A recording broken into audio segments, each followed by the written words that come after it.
आप लोग को इस वीडियो में बताने वाला हूं कि मॉक टेस्ट में मेरे कितने मार्क्स आते हैं और कितने मार्क्स आने चाहिए, खास करके एसएससी सीपीओ की एग्ज़ाम है। आपको जैसे कि पता है कि 9 से 11 तक एग्ज़ाम होने वाला है सीपीओ का।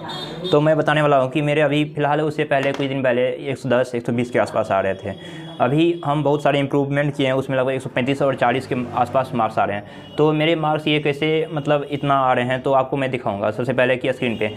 तो देखिए, सबसे पहले आपको एक टेस्ट पर डिपेंड नहीं रहना है। आपको क्या करना है कि प्रीवियस ईयर लगाना है। जैसे 2020 का आपको 1 से 2 सेट लगा लीजिएगा, ठीक ना, एग्ज़ाम देने से पहले। उसके बाद आपको क्या करना है, जैसे कि टेस्ट बुक का एक लगाना है, 1 से 2 टेस्ट बुक का फुल लेंथ मॉक टेस्ट लगा लेना है।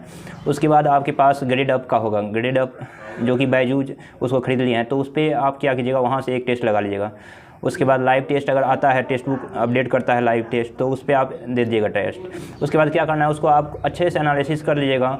एनालिसिस करने के बाद आपको कुछ आइडिया उठ जाएगा कि हाँ मेरे इतने मार्क्स हैं। आपको मैं बता रहा हूँ, अगर आपके जितने टेस्ट बुक में मार्क्स आ रहे होंगे, मेरे ख्याल से वहाँ पे आपको 5 से 10 मार्क्स एक्स्ट्रा ही आएंगे, जहाँ तक मेरा एक्सपीरियंस है। क्या कि हम इससे पहले जैसे CHSL का भी एग्ज़ाम देते, मेरे अगर उसमें 120-30 के आसपास आते थे एग्ज़ाम में, तो 140 से 45 के आसपास आ जाते थे। क्या कि उस तरह से सेटिंग करता है। तो मेरे ख्याल से पैटर्न सबसे अच्छा, अगर बेस्ट में क्या बोलते हैं मॉक टेस्ट कराता है, तो वो टेस्ट बुक कराता है। तो आपको अभी क्या करना है, अभी कुछ नया नहीं करना है। अभी खास करके आपको टेस्ट तो देना ही है प्रत्येक दिन 2-2 घंटा के, ठीक ना। उससे आपका कुछ ना कुछ इंप्रूवमेंट होगा। आपको देखना है कि प्रीवियस ईयर का जब टेस्ट देगा, आपको पता चलेगा कि हाँ कहाँ से क्वेश्चन पूछ रहे हैं, किस टाइप का क्वेश्चन पूछ रहे हैं। तो ये करके जाना है, ठीक ना। उसके बाद लास्ट में आपको करेंट अफेयर्स देखिए, बहुत लगभग 10 से 15 क्वेश्चन ये तो कन्फर्म है आएंगे ही, लगभग 15 क्वेश्चन करेंट के आएंगे। तो आप क्या कीजिएगा, मार्च से कम मिनिमम इस 2022 के मार्च से आपको करेंट अफेयर्स उठाना है। अगर वो करेंट अफेयर्स कहाँ से पढ़ेंगे, अगर आप लोग कमेंट कीजिएगा तो मैं बता दूंगा, तो मैं आप लोग के साथ PDF शेयर कर दूंगा। तो स्टडी IQ का बेस्ट 300, मेरे ख्याल से आप लोगों को पता होगा, बेस्ट 300 करके उसका करेंट अफेयर का सीरीज आता है। तो उसको PDF यानी 1 मंथ के 4 PDF होंगे।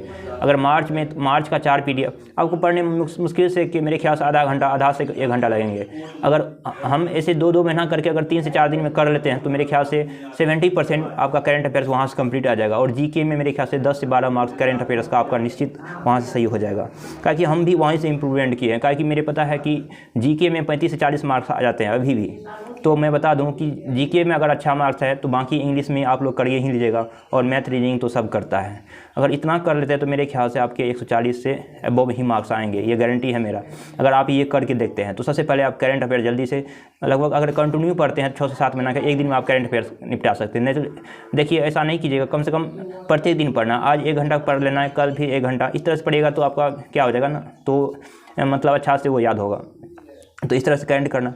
और GK का जहाँ तक बात करें, तो GK में क्या करना है, लुसेंट GK उठाना, एक बार उसको रीडिंग कर देना है, एक पेज करके स्पीड में रीडिंग करना है। हमको याद करने की भरोसा नहीं बैठना, सिर्फ याद रख इतना करिएगा कि हाँ एक बार रीडिंग कर ले, अच्छे से एक बार रीडिंग कर लेंगे तो जो वहाँ पे जो भी आएगा ना, हम ऑप्शन से एलिमिनेट करके वहाँ पे बना ही सकते हैं।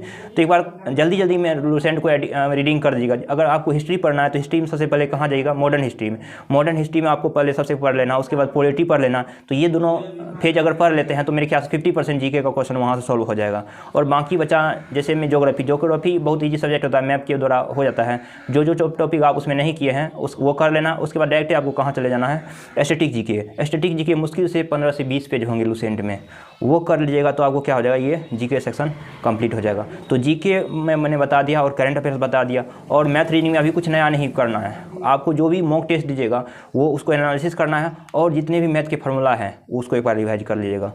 इससे आपको आइडिया उठ जाएगा, हाँ मैथ में अच्छा होने लगा। और इंग्लिश में खास करके क्या कीजिएगा, अगर SSC किरण के आपके पास है, तो सिनोनिम्स एंटोनिम्स हो गया, उसके बाद इडियम और फ्रीज हो गया, उसके बाद क्या बोलते हैं वन वर्ड सब्स्टिट्यूशन, ये क्या बोलना, वोकैब अच्छा से कर लीजिएगा। तो वोकैब अच्छा से कर लीजिएगा तो मेरे ख्याल से वोकैब सेक्शन 20 से 25 मार्क्स वहाँ से आ जाएंगे। उसके बाद क्या बोलते हैं, पैसेज हो गया, उसके बाद पैराजम्बल हो गया, वहाँ से 10 क्वेश्चन यानी 20-10-30 मार्क्स यहीं से आ गए। और सेंटेंस अरेंजमेंट, वॉइस हो गया, नरेशन हो गया, यहाँ से कंप्लीट हो जाएंगे।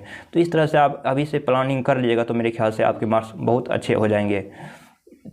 तो जैसे कि हम बहुत ये मतलब थे, अगर आप लोग का मार्क्स इसमें अगर CPO में अच्छा आ जाते हैं, तो मेरे ख्याल से CGL में आने वाला जो भी एग्ज़ाम है आपके, तो उसमें भी अच्छे मार्क्स होंगे। तो अभी से बस टाइम कितना है, 1 महीने से 1 महीना बचा हुआ है ना, तो आपका CGL का, तो CGL भी अच्छा से प्रिपरेशन हो जाएगा इसी के साथ साथ। क्या कि पैटर्न लगभग में सेम रहता है, लेकिन नंबर ऑफ क्वेश्चन का डिफरेंस रहता है। इसमें थोड़ा क्या होता है ना, क्या ज़्यादा क्वेश्चन पूछते हैं, उसमें कम पूछते हैं। तो आई होप आप लोग को ये वीडियो अच्छा लगा होगा। तो अगर अच्छा लगा तो लाइक और शेयर सब्सक्राइब जरूर कीजिएगा।